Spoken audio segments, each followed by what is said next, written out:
Hi friends, ఈరోజు మేము బిక్కాయల కోసం అడవికి వచ్చాము ఫ్రెండ్స్. చూడండి ఫ్రెండ్స్, బిక్కాయలు ముదిరున్నాయి. ముదిరి మాగిపోయి చెట్టు కింద నుంచి కింద కూడా రాలున్నాయి ఫ్రెండ్స్. చూడండి ఫ్రెండ్స్, కింద కూడా రాలిపోయి ఉన్నాయి.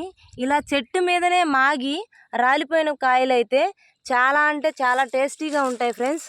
చూడండి ఫ్రెండ్స్, కాయలు ఎలా రాలిపోయి ఉన్నాయో చెట్టు మీదనే ముదిరి చాలా టేస్టీగా ఉంటాయి ఫ్రెండ్స్. ఇవైతే ఇవి మనం మాగబెట్టుకున్న వాటికంటే కూడా చెట్టు మీద మాగి రాలిపోయిన కాయలు ఇంకా ఇంకా టేస్టీగా ఉంటాయి. మాగిన కాయ ఎలా ఉంటుందో మీకు ఒకసారి చూపిస్తాను ఫ్రెండ్స్.